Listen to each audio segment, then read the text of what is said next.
loud pedal and on the battery. You can see the crowd here watching on in London. They're absolutely loving this one. Miazona's picking up a penalty and also Barbara there as well. So these must be track limits penalties because we're not seeing anything coming up on our screen saying that there is an investigation underway for any kind of contact or incident or something along the lines of that. So we were talking about it prior to the start of this race, Jimmy, and indeed it's coming true here now as well. It's so easy to pick them up carbon as well now. So 3 drivers currently out there now with cut track penalties. This is the thing, you're really trying to maximise everything around here. The level of this competition is just so high. So if you can just find that extra half attempt somewhere on a curve, you're gonna take it. Yeah, all track limit penalties are being tied there. So a real shame for those drivers. So, looking to Takuma Sasaki, what about Valerio Gallo? He's going to find his way through. Oh, hang on a minute, here comes Yura as well, right on the back of Jose Serrano. Does he go for it? No, he doesn't. He backs right off going into the braking zone there. I mean, like, if you're Paul Yura right now and you want to win this race, what you have to do is stay behind Serrano, save your battery, and then just ambush him on the last lap. There'll be nothing that Serrano can do about it, although who's to say Serrano is to save the battery too. But these guys, they don't want to. Oh, there you go. We're seeing a change in position there. So Paul Yura now going up into the lead. That seems orchestrated to me. These guys definitely have a plan, don't they, Tom? They've got to, no doubt about it. De Bruyne, meanwhile, dropped down to 11th place. You were waxing lyrical about him on the opening lap there, Jimmy, and unfortunately he's now down in second but last. I think he was involved in some contact with Guy Barbara potentially, who sent it to the inside. Yeah, the door was always going to close there, unfortunately, and it sent De Bruyne round like a tabletop, unfortunately. Oh, dead Barbara into the wall there on the second phase of that Porsche curve. Oh, that's a big repair bill at Valkyrie, I'll tell you that. Gallo still sits on the back here of Takuma Sasaki down into the Mulsanne corner.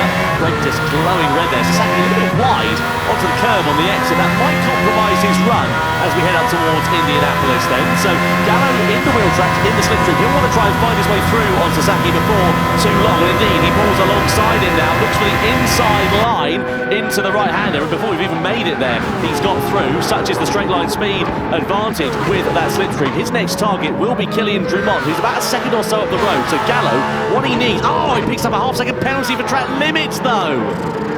So things in there, it's a shame for Gallo to get a penalty like that, but you've got to watch out. They all know what the limits are, and that's it. But that means Sasaki will be released.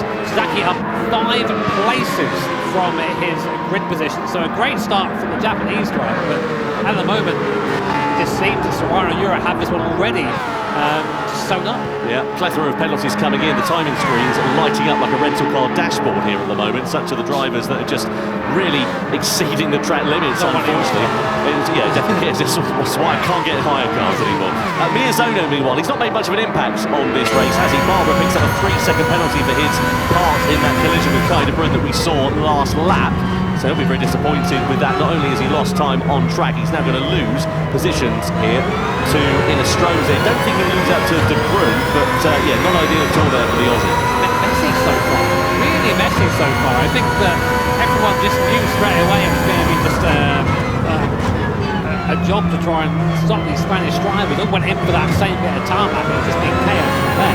I mean, Kylian Drumont, his gap to the guys in front of him, he was very, very slightly quicker than first and second last lap, but not enough really to do much about their lead as it is. So for everyone else now, just about trying to get another position, because as a reminder, these finishing positions here for this race sets the grid for the grand final where points can be won. So obviously it doesn't really matter so much if you can get up to the lead from starting P7 in the grand final, but it's going to make the job a lot harder starting further down the grid. Yura and Serrano still exchanging places at the sharp end of this one. We're already on the penultimate lap here of this. It's pretty sensible up at the sharp end of this. Do you think it's just by its very nature, because it's been a sprint race, as to why this race has been, let's say, scrappier than we would normally see? I don't really know, honestly. I'll not give you an answer. I think it's just Le Mans.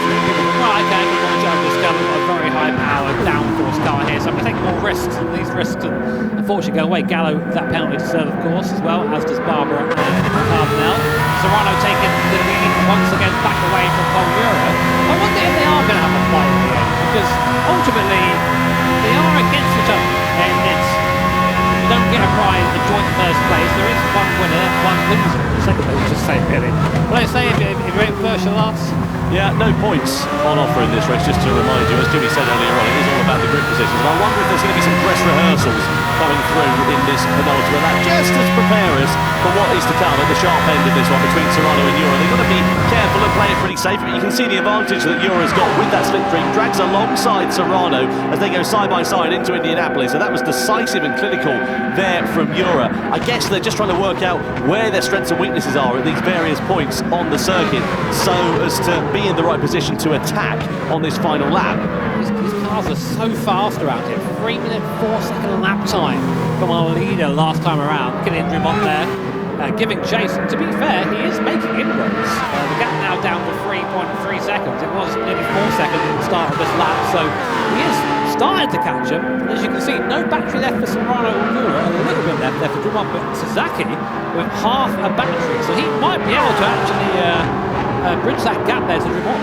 Yeah, he might be able to close it up, but I don't know if he'll be able to challenge for that podium position. But interestingly, out of the two at the front, Serrano has got 9% less than Jura at this point. So I wonder if that will pay dividends to Jura on this final lap. Doesn't sound like a lot, but it could make all the difference between passing and not passing for that race lead.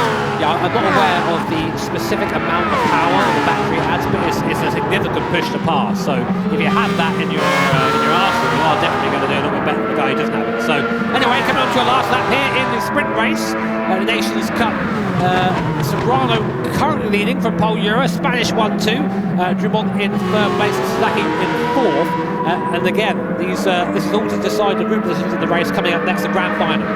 Yeah, so down in towards this first sector we go. Coming on towards the Mulsanne straight. Now this is where it has been pretty hectic at the sharp end of this one. I would imagine that is set to continue. So Serrano is the lead, but I guarantee Paul Jura is going to be all over his rear wing and his gearbox as we come onto this back straight, and indeed will probably try and find his way through as well. So onto the back straight we go, and let's see how Jura is going to play this one, and whether Serrano has got anything left to just hold the challenge of his fellow Spaniard as we come down here. At the moment, Serrano looks okay, but it's a fairly long run into that chicane. Don't think he'll do anything into the first one, but maybe Jura can line something up into the second one. And again, Serrano just seems to struggle on that mid-phase of the corner. It allows Jura to close up, but on the exit, Serrano gets a better run out of it, and Jura is left there with a bit more work to do. There we go, then support Jura will get the easy overtake here on the way down to Mulsanne 2, up into the lead for now.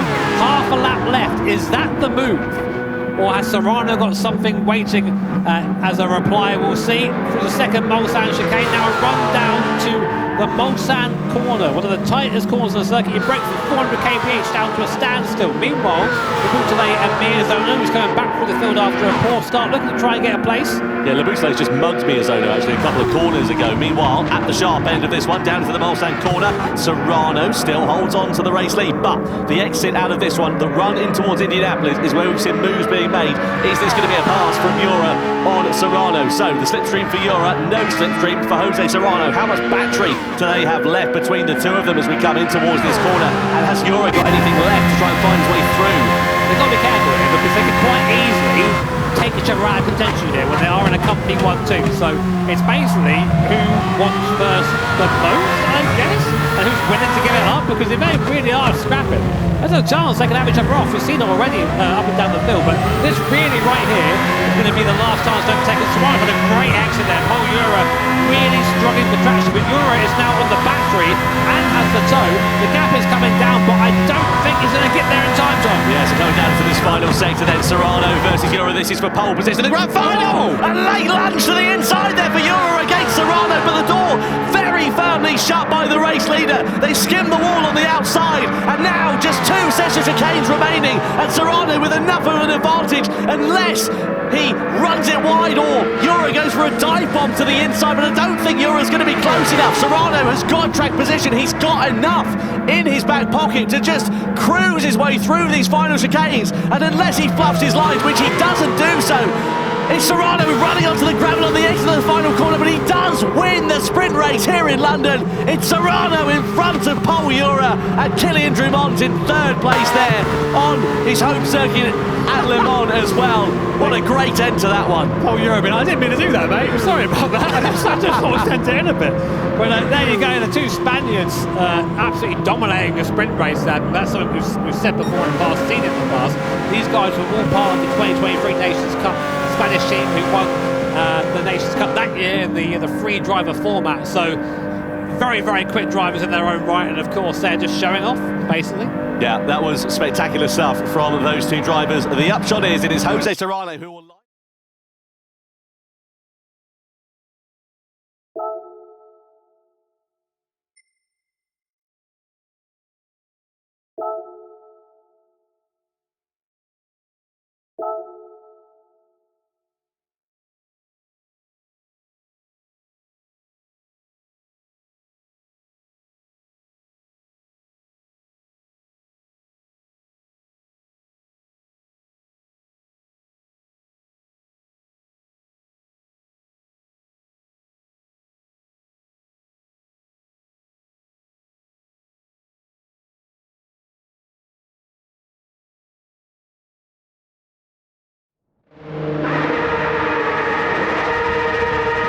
ready and focused to go for this race. But here is how the grid will line up. Lots of action to come at the Grand Valley Highway reverse circuit in the Red Bull X 2019s, and Jose Serrano has got a clean view down towards that first corner. His compatriot Paul Ura alongside him. Brilliant they both were in that sprint race a few moments ago. Kylian Drumont heads row 2, and he has got Takuma Sasaki, who made his way up from 10th to 4th at the checkered flag. Gallo lines up P5 at the head of row 3, and alongside him is Thomas Leboutelet. Next up, Takuma Miyazono, the reigning world champion. Not been his day so far in the Nations Cup. Can he make forward progress from there with Angelina Stroza for company alongside? Guy Barbara just on the fringes of the top 10, and completing it is Kai de Bruyne, who we saw in the wars in the sprints. And also Adriano Carazza, he'll be wanting to move forwards from 11th position, and Sam Cardinal. We haven't really seen much from the newcomer Canadian here, and we do now see a look at the tyre strategies, Jimmy. Lots of drivers starting at the medium tyres, but a few on the hards as well. Yeah, I mean, I think you take a stab at it, right? If you're not really at the front of the field, maybe just bonk the hard on, get rid of it, and then hope for the best. I mean, we'll see how that strategy plays out, but this will also be the first time the other competitors can see what the other drivers are on as well, to get an idea of their strategy. But Serrano, Ura and Drumont opting for that medium compound tyre, so they'll be able to get some space at the start, but the Boutelet is going to be the cork in the bottle for the midfield. They all get by him as soon as possible. He's going to be very slow to start on that hard compound tyre. So a rolling start then for the drivers in this race. We'll spread the field out down towards that first corner, but crucially, who is going to be leading when the checkered flag falls here in the Nations Cup? We're about to find out. 30 laps of action to come for our drivers, and of course they must use 2 or more tyre compounds in this race. Very hard wearing of the Red Bull X 2019s on their tyres, but the grand final for the Nations Cup in London is underway as Serrano leads the field towards the first corner with Paul Ura, Kylian Drumont, Sasaki, Gallo all in tow behind. All of those top 5 drivers on the medium compound of tyre. Keep an eye out for Leboutelet. He's sort of the cork in the bottle for the drivers behind, because he's in 6th place on the slower, harder compound, and it really does bottleneck up between these first couple of corners. But a clean start at the sharp end of this race means that Serrano leads from Ura. Yeah, Gallo there just about staying ahead of the Boutelet, but as you say, really, really difficult through their first lap. All the cars vying for that same bit of time. Drumont there just sitting behind Paul Ura, but now Guy Barbara already up 2 paces, as is Kai de Bruyne on that soft compound tyre. Keep an eye out for Kai. He's the only one who's gone to that soft tyre early, so he's been very fast here, but won't be able to use the best of that tyre in clean air. But it looks like Serrano right now actually a little bit slow and struggling there on exit of the corner, getting those wheels lit up and the rear tyres spinning. Maybe not quite got the temperature of medium compound tyres yet. Well, the cars are great when they've got aerodynamic grip, but when they're in these slow corners, they're particularly difficult to drive because you haven't got the air flowing over the car, and there's just not the same levels of downforce that you would be contending with. Leboutelet, meanwhile, dropping down the order. He's down into 10th position, so that's to be expected because he's on the hard compound of tyre relative to those on the mediums around him. So he's deciding to take the pain in the early stages of this one in the hope that the race will come back to him a little bit later on. The converse is happening for Kai de Bruyne. He's hoping to make progress while the field is all bunched up, while he's on the soft tyres and he's on everyone else is on the medium tyres, as we see Ura going at the start of lap 2 for the race lead against Serrano. Yeah, straight away, straight by goes Paul Ura up into the lead. Drumont now having to defend from Sasaki.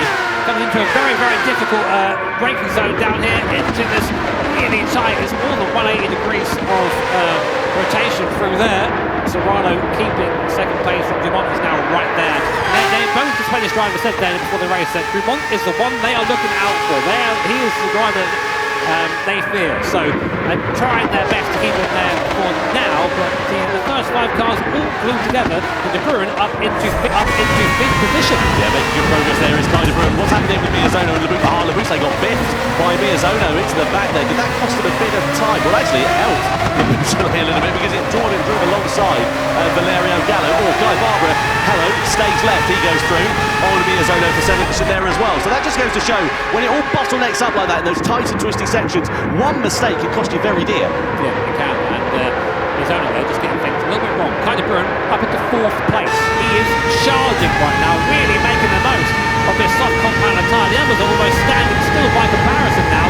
Coming to the top of the circuit, it's a left hand. The next car's going to look up the inside. Can he make a move on Kylian Drumont? Not quite close enough for that. He's going to have a great exit here, using the traction of that soft compound tyre and the toe. And he might have a go here on Drumont as he comes across the start finish line onto lap 3 we go. Kai de Bruyne to the inside, to the indicator there flashing on Kylian Drumont. He's saying, "No, mate, go by. I don't want to fight you right now, and Kai de Bruyne now up 7 places from his starting position. Yeah, that's a great bit of strategy there from Kai de Bruyne in the early stages. You can see he's a full-time automotive engineering student, so I wonder whether he's been putting that into practice here today. He's all over the back of Jose Serrano, sticking to him like a sweaty shirt at the moment as he tries to find his way through the Spaniard for second position. We're on the back straight in towards a left-hander who'll have more grip under braking and dives his way to the inside. De Bruyne driving past Serrano like he was standing still. You know what, I was saying earlier that he needs to make the most of this soft tyre, and he's kind of doing it. He's just getting by people nice and quickly, and then into the back of Paul Ura there, just showing the difference in speed on the apex out to the medium, and that soft compound tyre actually caught Kai de Bruyne out a little bit, and now where will he pass? Because he needs to pass, he'll just put away. That's the strat now for him on the inside. The dynamic done. Kai de Bruyne goes from 10th position on the grid up to first in just over 3.5 laps in that soft compounder tyre. So let's see now what the Dutchman can do. Well, now he needs to pull out a gap, doesn't he, with Ura? He needs to stop fighting with him and use those soft tyres to the best of their advantage, because of course they're all well and good while they're in the great operating window that Kai de Bruyne is in, but they do wear out very, very quickly, and the last thing you want is a set of tyres that's like chewing gum, because you won't be able to get any traction, any grip at all, and they'll be all over the shop. Ura is not going to take this one lying down though as we come through into the tunnel at the start of lap 4, and he's in the slipstream here as Paul Ura. Can he take advantage of the fact that de Bruyne doesn't have the hole being punched in the air in front of him? No, he's not able to find his way through the Dutchman, so now Kai de Bruyne needs to get his head down, needs to pull out an advantage to be able to salvage something later on in this race, because presumably being on those soft tyres he's going to have to go and stop longer than some others. So Paul Ura actually there was trying to get out of the slipstream. Why is he doing that for? Because he doesn't want to fight Kai de Bruyne right now, because you can see there is an obvious pace differential. The worst thing you can do for the long race, you've got to look into the future, not just the lap you're on, is just had that fight and lose that time. So good for Paul Ura. Serrano in third, well still there, Dumont still there, as is Gallo and Sasaki. So here really are your main contenders at the moment. And Kai de Bruyne is now in the process of starting to open up a gap, half a second now between himself and Paul Ura, but he is sort of putting these guys along a little bit. Yeah, the rest of the field on the medium tyres from second down to 10th, all pretty even. I have to say, de Bruyne though, picking up a penalty for a collision with another car. Was that due to the contact with Ura that we saw on the last lap? Maybe? Let's have a look. The stewards know better. What's happened? Oh, it was earlier on. So it was with Guy Barber, he's just going to biff it into the back of it. That's pretty clear cut there. We missed that on the broadcast. So Kai de Bruyne, after having a great start, is now going to have a second penalty, which is going to pretty much get rid of all that work he's done and really put paid to the Dutchman's efforts there. What a shame. What a shame. Yeah, absolute tragedy there for Kai de Bruyne. He was driving so well. Durant picks up a 2-second penalty for a collision as well. He has been in the wars here tonight, unfortunately, as we look at Valerio Gallo with a train of cars in front of him. Kylian Dumont directly ahead, and then the two Spaniards of Serrano and Ura just up the road. This is going to go from a battle for second position up to a battle for the race lead effectively in a moment, because Kai de Bruyne is going to go through, or is Gallo going to get caught out? He does just get stuck behind Kai de Bruyne after the Dutchman has served his penalties. The question is now, though, has de Bruyne got any life left in those tyres to dispose of those top 3 once again? The problem is, as you said, Jimmy, all that hard work has already been undone, so now he's on the back foot. Yeah, it's not quite sure where his race goes from here. I mean, he will have that soft tyre pace, so we'll be able to get by these guys again if they let him do it. But now, they've let him by once before. They don't want to do that again, because they are also looking after their own race as well. Getting out of someone's way is always their got time. We're on board now, Kai de Bruyne. Look at the back of Kylian Dumont in front. Now, this is really one of the better overtaking spots up here. This may have been in his reverse circuit. So we might have a look here. There's a big lunge up the inside. Wow, big move there by Kai de Bruyne. I think he knows now he doesn't need to make these moves. He was going to make this strategy work at all. But Dumont did well there to open the steering and sort of let him by. There's a nice dive to the inside there for Kai de Bruyne. The problem he's got is those tyres are going to be coming towards the end of their useful shelf life in a couple of laps or so. So he really does need to make haste to try and pull out an advantage. He's all over the back of Jose Serrano's rear wing and trying to find his way through on the Spaniard. A dive to the inside is what he needs, and he gets it done into second place there for Kai de Bruyne. Yeah, nice from Kai de Bruyne again, having to do one again. Will Paul Ura do the same and just let him through? I mean, it's great viewing for us, having Kai just leave the field and, and go back through it again periodically, but for him, yeah, to the inside there. Oh, Paul Ura actually didn't see him coming. Kai de Bruyne goes very wide there, and Ura back up into the lead. So I think Kai thought he'd had the pace definitely there, and Paul Ura turned in. I think to use an old adage that he got to the apex first, and it kind of ruined. So I don't know, we'll see what our stewards think of that. Yeah, some aggressive dives to the inside there for Kleiderbrunn. I mean, he needs to do that, doesn't he, really? But the problem is, like you say, he should be a second and a half, nearly 2 seconds up the road now at this point, and he's not. He's 2/10 up the road, which is going to be at a big disadvantage in a few minutes' time, especially on those rear tyres, which are, as you can see, significantly more worn than the other drivers behind, come towards the end of that stint. So we are then coming on to the end of lap 7. Paul Ura and Serrano there. Still at the front, really, when you think about it. I mean, Kleiderbrunn isn't that soft compound tyre, but he's not utilised that to its best effort. The penalty earlier on for contact with Guy Barbara. On board to Miyazona, who is still here. Right, he's still here. He's just in the back of his pack right now, biding his time. And Paul Urank is now fighting Kleiderbrunn. He's had enough of sitting behind the Dutchman. I think now Kai's tyres are starting to go the other way. The soft tyres starting to wear, and there's more contact there with Paul Urank. Desperate driving now from Kleiderbrunn, I think, Tom. Yeah, it's like giving Dracula the keys to the blood bank, this, isn't it? He's trying his best here to hold on to these positions, but I just can't see it working there for Kleiderbrunn, unfortunately. He just cost himself so much time with that penalty, and he's now going to be a bit of a sitting duck to all of those drivers who sit in his wheel tracks behind. We'll just keep an eye on that for now. But this is actually quite nice for Paul Urank. He's got the buffer now to the rest of the guys behind him. So not the worst thing in the world to have Kleiderbrunn in between you, but still running strong at the moment. See this awesome Grand Valley circuit. I often wonder sometimes what would happen to the barriers one day. It could be quite entertaining, but until wide, it is over. Yeah, if you get good at swimming, wouldn't you? We'll find out how good the X29 teams are at swimming, certainly. Let's have a look at something going on behind. This was, Miyazona with a lunge to the inside of Sasaki. And Gallo, I think, was just a little bit slower than Miyazona was expecting going into that corner. Miyazona nearly got 2 for the price of 1, but eventually had to back out of it. Meanwhile, we see the Brun going for a defensive line here against Serrano for second position, but just nothing doing for Serrano at the moment. But you would imagine, again, Kleiderbrunn now coming on to lap 8. This is where we're expecting the soft tyre runners to come in, and De Bruyne being the only one of those. Look at those tyres, they are significantly more worn than the others around him, and it's going to leave him vulnerable here. But I say that, he does get up ahead of Ura with the advantage of the slipstream, but has he got the grip then under braking to retain that lead? He does for now, at least. I wonder if they can make this tyre go 10 laps. The soft tyre. That will change the landscape of the race quite considerably for everyone else around him as well. So Kai, I mean, he's not putting away, but he's still there. He's still in that little bubble of cars. And if you stay there, you're going to hold him up or get towed along this soft tyre, which is now starting to definitely fall away. It's that time much slower than the cars around him. Then he can still maybe make something of this, but it really just depends on the strategy of those around him. So right now, the race order is Kleiderbrunn, Paul Ura, Jose Serrano, Kylian Drummond, Valerio Gallo, and Kimi Miyazona, your top 6 at the moment. So we'll see if anyone else can progress from there. Well, keep an eye out for the medium shot runners behind as well, because I wonder if someone's going to try and go for the undercut, because you can see how close they are just in terms of the timing screen on the left-hand side. They're all within a couple of tenths of a second pretty much of one another. If you're Miyazona, if you're Gallo, for example, do you decide to pit a lap early, go for a faster compound of tyre in the middle stint, undercut everybody else when you're in clear air and just run your own race, get out of the dirty air, get out of the traffic, and try and make dividends like that, as we see De Bruyne then coming into the pit lane at the end of lap 8. So those soft tyres have cried no more. Where's he going to go from here, though? Yeah, I think maybe I'd have to go for an aggressive strategy, another soft tyre, have a go that, and now everyone is unleashed. Everyone's right, okay, here we go. Now they're fighting. We come down to the hairpin down the bottom end. Drummond looking to the outside of Gallo. Gallo and Drummond now having a little bit of door-to-door contact, or whatever constitutes a door in this car. And Miyazona now being mugged by Sasaki on the inside. The 2 Japanese drivers side by side. So now that Kleiderbrun's pitted, everyone's like, right, okay, race on. Here we go. And now things are starting to get spicy. And Kleiderbrunn, as we predicted, has gone on to another soft compound tyre. Yeah, little blue touch paper there to Kleiderbrunn coming into the pit lane, because look at all his cores. Oh, Ura has a big wiggle there and loses positions to Drummond and to Gallo down to 4th place, and Miyazona biffs it into the back of him as well.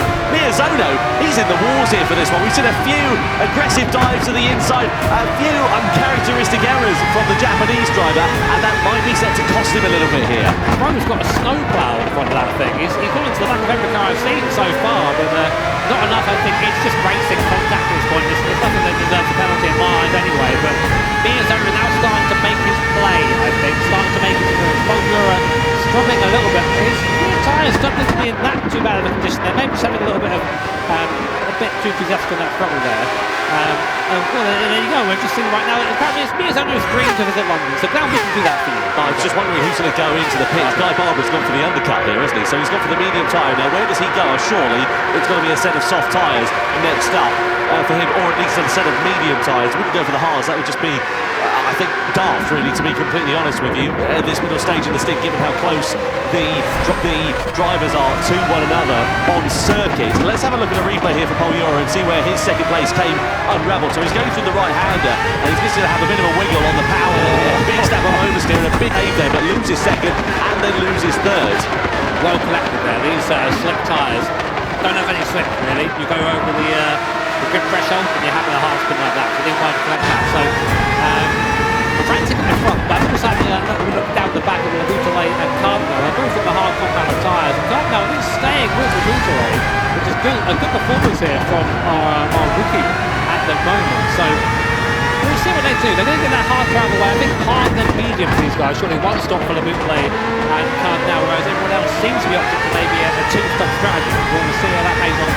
See these medium tyres now are starting to get a little bit worn. A few missed apexes coming in from a few drivers here. So Barber did go on to the soft tyres. He was the first of the medium strong runners to blink in this race. He's got a 4.5 second buffer to kind of run in front. So that's working out quite nicely there for Guy Barber. Can he use that soft tyre and the clear air to his advantage? If you're outside of a second or so, generally you're pretty safe in these cars to not worry about the dirty air and so on and so forth, which will just save the front tyres. The difference is crazy. If you look at that right on the back of it now, actually lifting the throttle, I think I don't really want to pass just yet.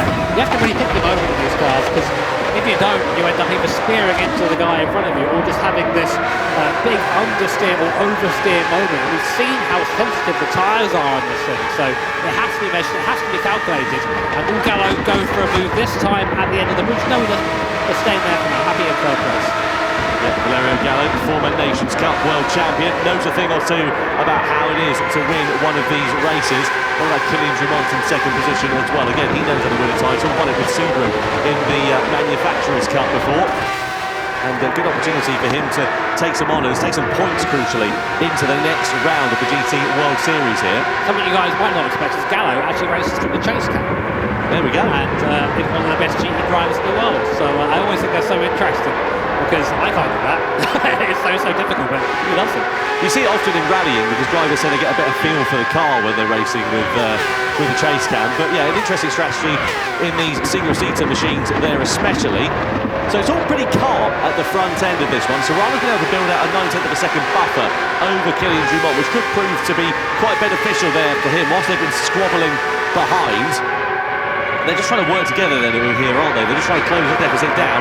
Now Drumont goes to the inside, Gallo goes to the inside of Drumont rather, down into the first corner at the start of lap 12, and the Italian goes through and into second position here.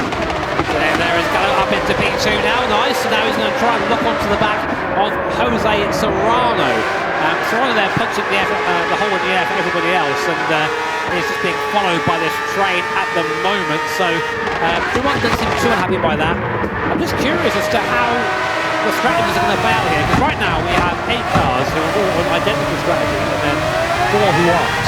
So we'll just see which one is the best. So Quinn's been able to close the gap down to Cardinal by about 3 or 4 seconds or so. He's been running in clear air, which is nice for Kai de Bruyne. The question is, did that penalty that he suffered from after that contact that we saw with Guy Barber cost him too dear to challenge for the race victory? Is it now too aggressive of a strategy to work? Because the problem with these aggressive strategies where you start at the soft tyres, they work as long as your race is pretty much perfect to the second.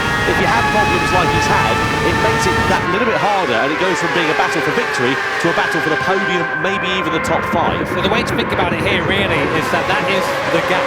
Kai needs to bring back about 15 seconds to the cars in front, because he has to stop again, and everyone else has to stop again as well. So it has to be a really good stint at this point for Kai de Bruyne.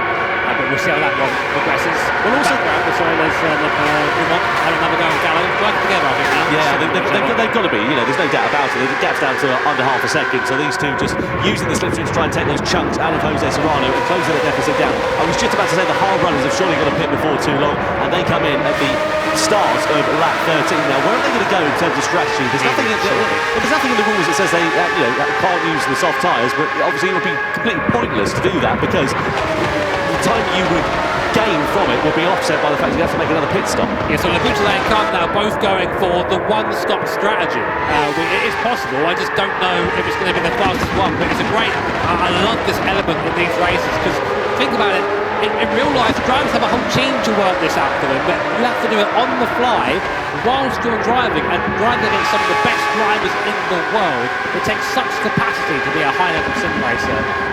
In my head anyway, it's harder to do this and be fast at this than it is to be a driving rule. So who's in the penalties then in terms of tyres? Well, Miyazoni's got a little bit more relative to Gallo, a bit more relative to Gallo and Dumont in front, but not much, to be honest. It's pretty even Stevens between them. Let's have a look at Sasaki versus Miyazono. So this was Miyazono's move, actually, in fact, for fourth place against Paul Jura. So Jura, we saw him make a mistake a couple of laps ago, down to fourth position. Now he's just on the fringes of the top five. So the race coming unravelled a little bit for the young Spaniard here. Yeah, I mean, he's still in the fight. I mean, you can still see first place and where he is, but he's definitely not enjoyed these worn medium tyres. He's struggled a little bit, especially in traction zones. We've seen that a few times now. He just can't quite get the car out of the corner the same way the others can. It's maybe a bit of a heavy right foot there from Paul Jura, but this is how close it is. You can see Jose Serrano, our leader, from this onboard of Paul Jura, who's in fifth position.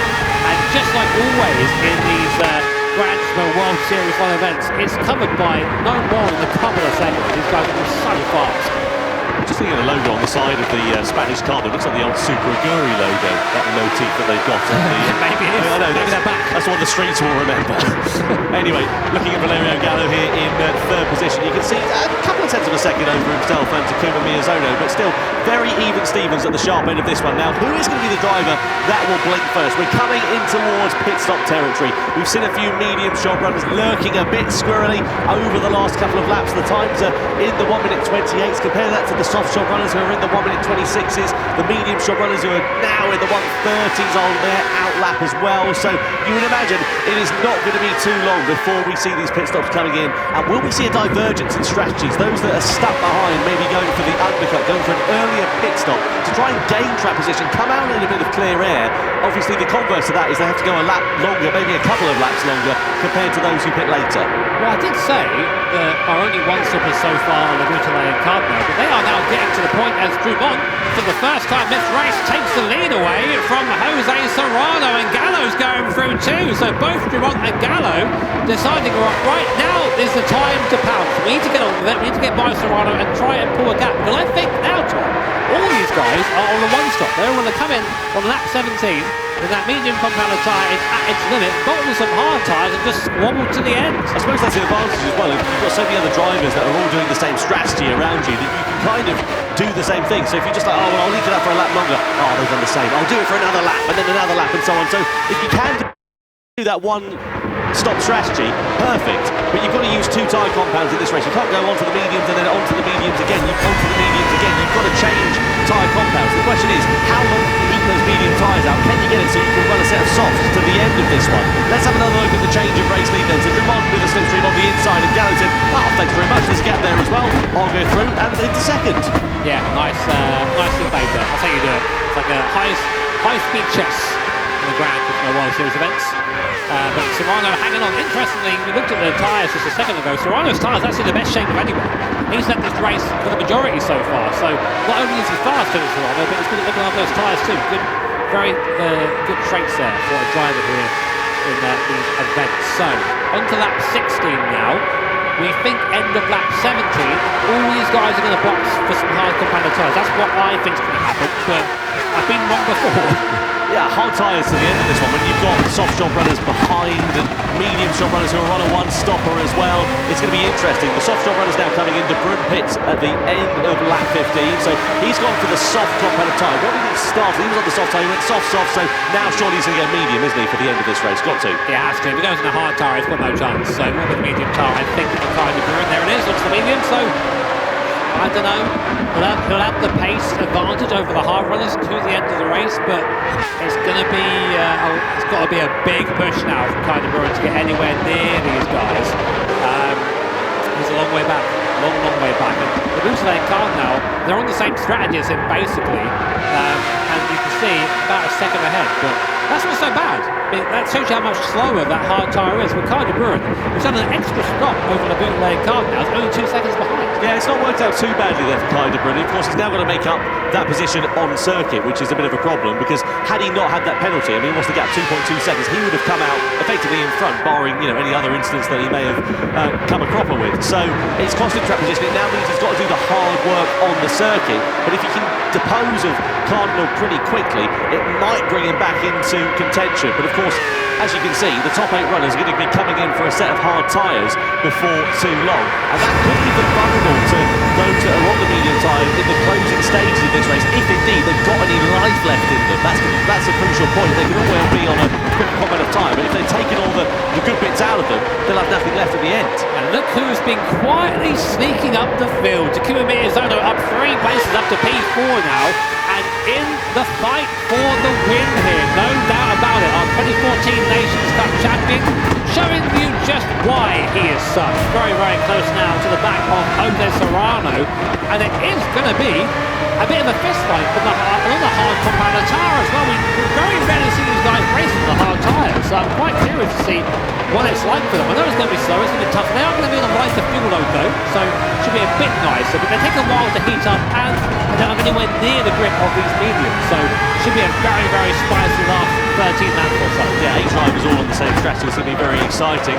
Well, Takuma Miyazono showing why meditating to that pop song is a good idea before the start of this race. I want to say it's been a calm one from him, but the first laps were a bit scrappy, even by Takuma Miyazono standards.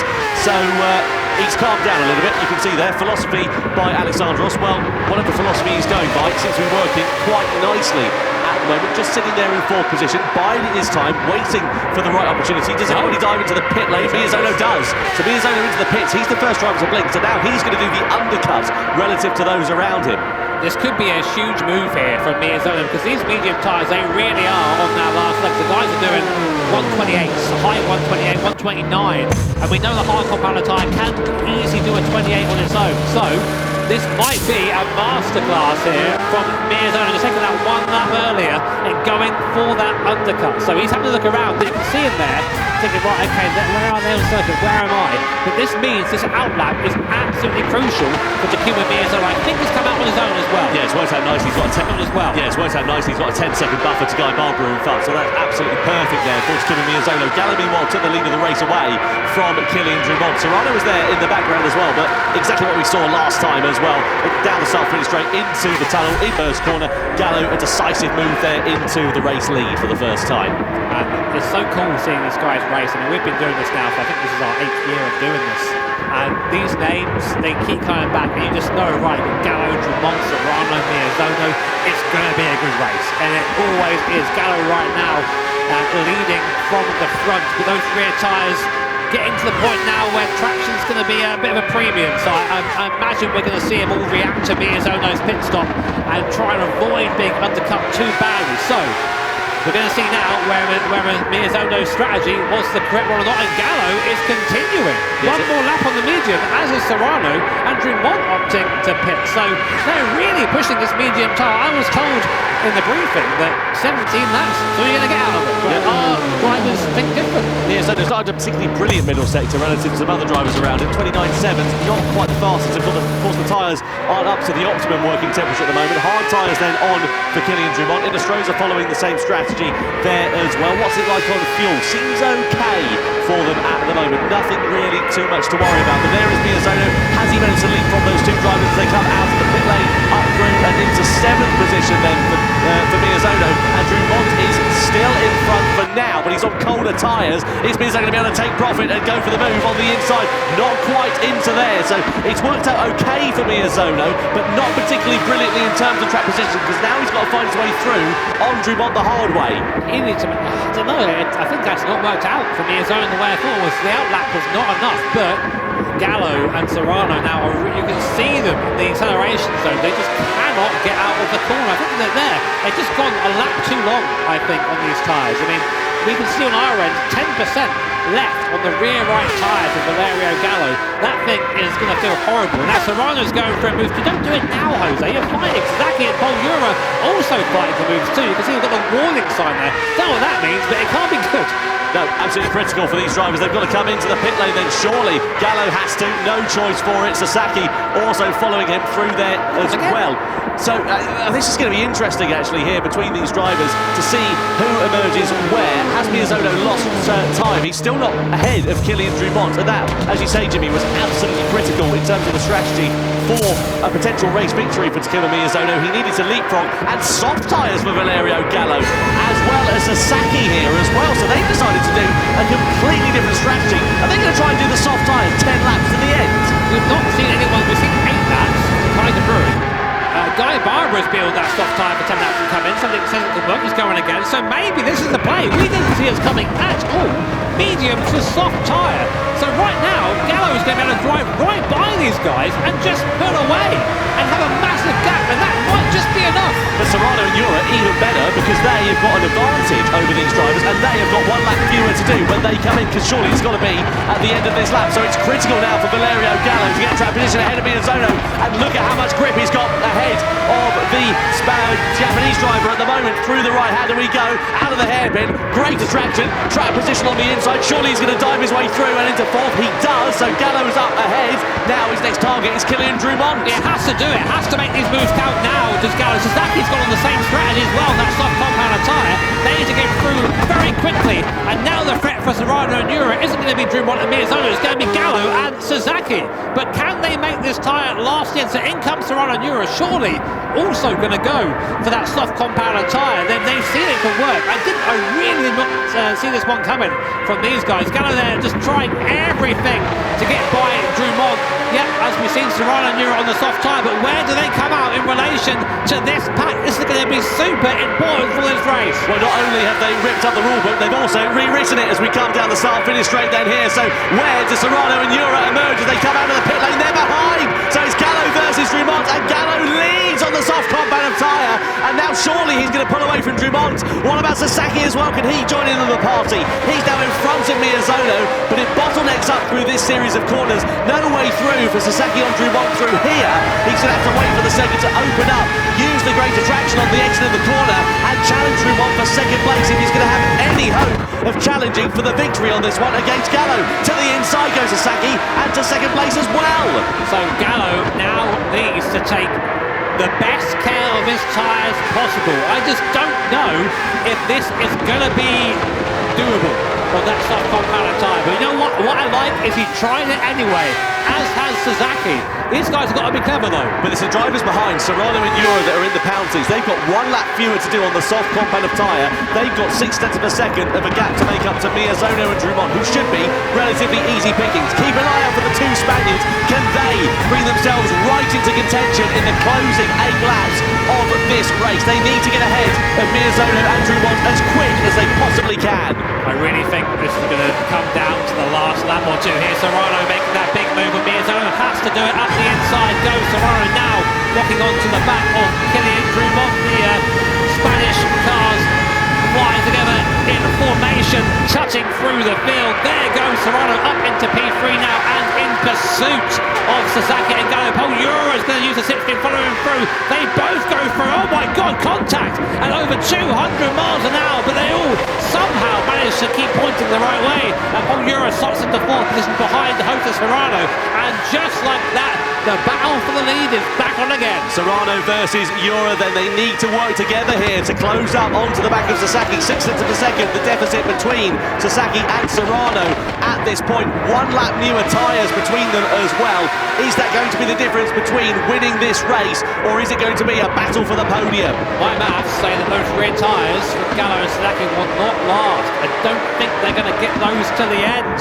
And as you say, Serrano and Ura, who just waited that extra lap, that might be the difference between victory and defeat here in the first round of the Nations Cup. A reminder, top 6 get points here, of course, but when you're fighting for the win, you don't care about getting a point for 5th or 6th. You care about being on that top step of that podium, and it's going to take some wrestling away from Valerio Gallo, I can tell you that now. It's working out quite nicely here for Lamutle. He's right on the back of Miyazono. Meanwhile, Serrano looking for a way through on Sasaki, who parks the car on the apex of the corner. These two both on the soft compounds of tyres, to remind you, but Sasaki's 1 lap older. Just to finish the thoughts on Lamutle, he's closing up onto the back of Miyazono, might be able to snatch a point off of the Japanese driver. He's on the quicker compound of tyre and has gone for the one-stop strategy. Sasaki to the inside then of Gallo at the start of lap 23 and to the race lead.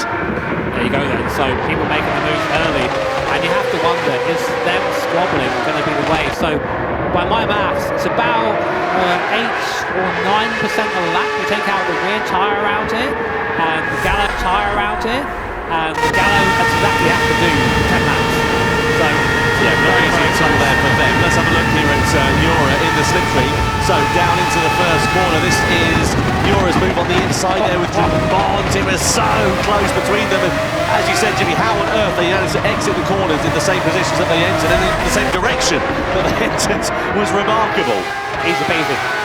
All the day's work for these guys. So right now, Gallo actually starting towards the back of Sasaki. Yeah, Sasaki's trying to pull the pin here, isn't he? He's got to do this if he's going to try and challenge for the victory, because if he starts squabbling with the likes of Gallo, it's going to bring Serrano and Jura right back into play. Sasaki needs the lap of his life to build out enough of a buffer so that when those rear tyres fall off a cliff, he's got enough in his pocket to hold on to that race lead. But look at the difference already in terms of the lap time. I know the top 2 were squabbling with one another last time around, but 25 compared to 26s and early 27s is a fortnight in these cars. I just don't think Gallo's got the ultimate pace right now. I mean, like, he's in the toe right here. Serrano opting to stay on the toe and have a bit more of a slingshot, I think. Right, here we go. So we're on the toe. Gallo on Sasaki. Serrano, we're on board with right now. Paul Jura, you can't see, is just behind full circuit. Snaking through here. Doesn't want to stay where they are. Serrano, I think he thought about it for a second there. Maybe it's from, no, I can wait. I can afford to wait. My tyres are in much better nick than the guys in front of me. No point me rushing. So Sasaki it is that still leads then, 0.3 of a second to the good of Valerio Gallo and Serrano as well as Paul Jura. Miyazono meanwhile still in front of now De Bruyne, who is in front in turn of Lamutle. So Lamutle must have had a moment last time around because he was right on the rear bumper of Miyazono at one point. Not quite sure what has happened to the Frenchman there.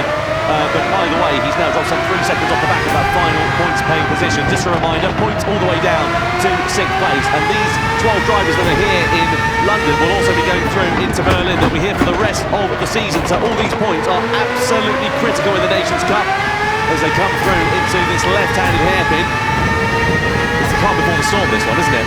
Yeah, I mean, something's going to fix at some point, and it's going to be just explosive, I think is the best term for it. Still on board Paul Jura, watching Serrano in front, going for a dive, and we're going to follow our compatriot through on board Paul Jura up into, is it 3rd place? No, 2nd place is Serrano, and they're side by side behind Gallo, and Jura bumping wheels as we go down the straight. Jura using the toe, see Serrano putting it across to help his compatriot there.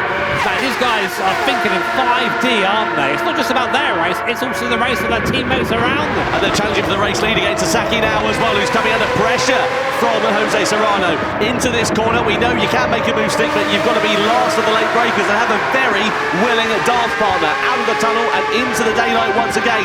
Serrano now in the slipstream, now against Sasaki, now challenging for the race lead. Does he dive to the inside, to the left-hander? He does, and Serrano goes through. Is the door open for Jura there as well? Sort of on the inside, twitches to the outside line. Sasaki's going to defend it, but that'll compromise his run out of the corner, and Jura just has to wait and either goes for a lunge on the inside but runs it deep. Sasaki's ready to come back through there, but no door is open, and now it is Serrano versus Jura for the victory in this one, and Serrano's got 9/10 in his back pocket.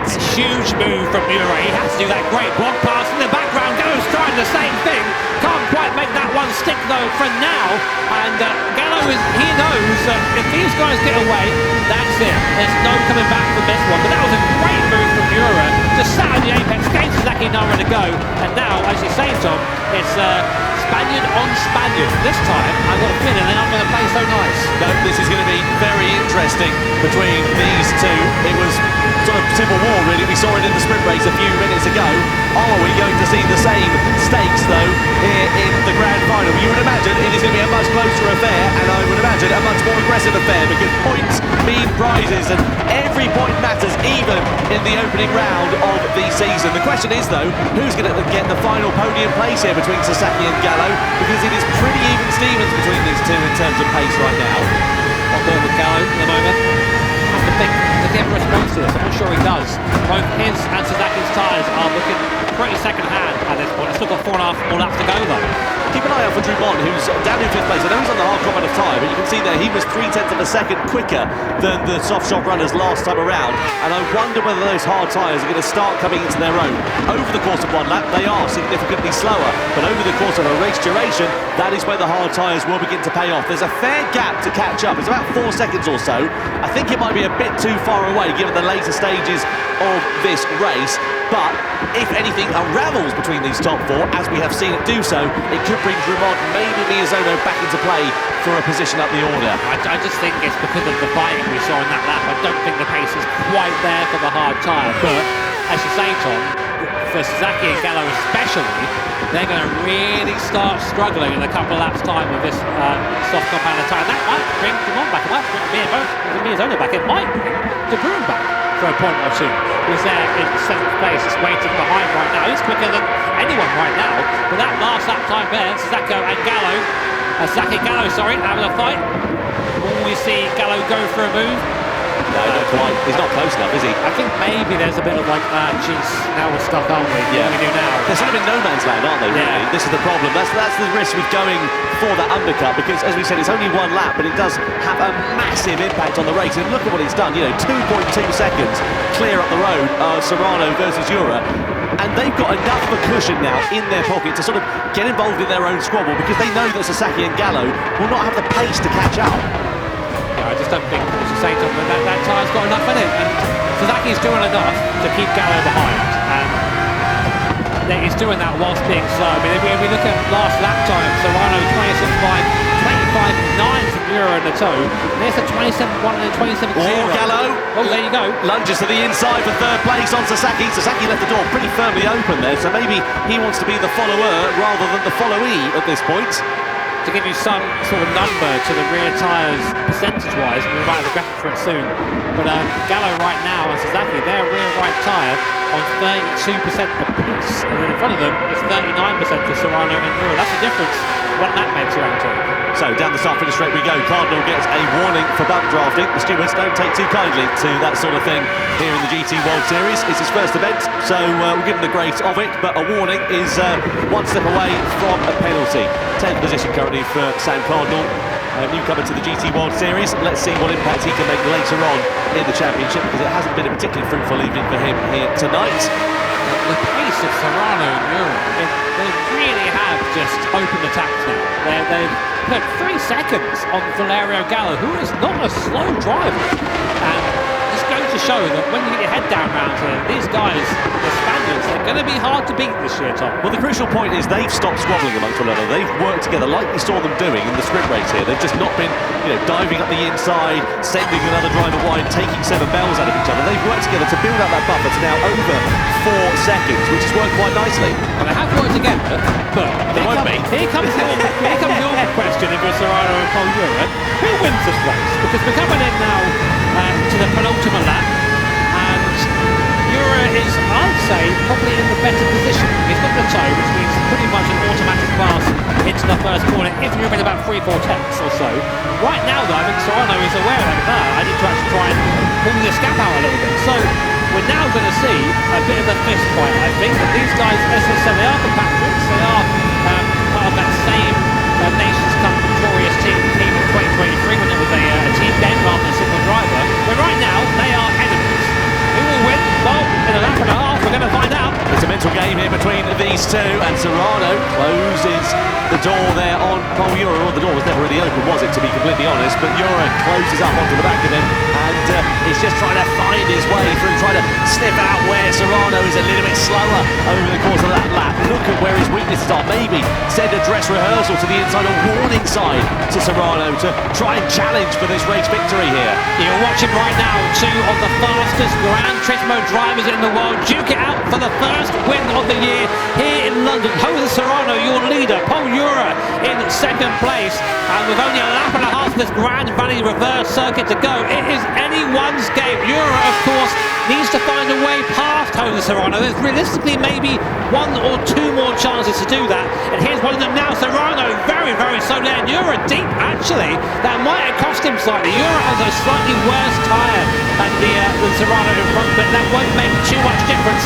Using the toe up here to the top of the course, and this I think is going to be Paul Ura's next chance on the exit of his left-hand baton. De Bruyne's going down the order as well. I think he's had a problem there, down into 7th position, just behind now to Kimi Miyazono to add on the points there for him as we come on to the start of the final lap for the grand final of the Nations Cup here in London. It's Serrano who leads Paul Ura 0.2 of a second in it as we come into the first corner. Serrano defends Ura, looking for the outside line. That's going to be brave and bold and brilliant from Paul Ura if he can make it stick. Side by side they run into the braking zone. Serrano's got track position. Ura's up onto the grass on the inside. He's got the line though on the inside, but he switches to the outside line with the next left-hander, and somehow Serrano retains the lead. Ura's got the toe though down here. This will be the last chance in Racing to make the move. When he goes to the inside of Jose Serrano, looks for it, doesn't quite make the move. Stick. Serrano goes deep into the braking zone. When he now going to cut back into this right-hander, Ura takes a wider line. Serrano sits on the apex there. Stops Ura getting on the power, but a slight wheel spin moment. Ura looks to the outside. Again, he's alongside, but just can't make it stick. He's wide. Oh, it's so hard though when you're running deep there, because he switches back to that left-hander, and he just gave Serrano enough track position. Half a lap to go then here, separating Serrano and Ura from victory in the grand final in the Nations Cup. And he goes to the inside for Ura. Can he make it stick on Serrano? He slides. Is that moment over? Is that victory over for Ura then against Jose Serrano? It's advantage Serrano with just a few corners now remaining. Serrano then, I think, maybe called the bluff there on Paul Ura, just about managing to take the win away. Maybe one last chance for Paul Ura. It's going to be a drag to the line between Serrano and for Ura then, between the two of them, but Jose Serrano pulls a blinder and wins the grand final of the Nations Cup here in London. It's Jose Serrano on top, Paul Ura in second, Valerio Gallo will take third ahead of Takuma Sasaki. What a fantastic end to that race. It has absolutely destroyed my vocal cords as Jose Serrano destroys the competition here in London. If you're anyone else but a Spanish GT driver right now, you're probably thinking, what do I have to do? Gallo there did really well, I think, to make that soft tyre last. His right rear tyre was at 3% when he crossed.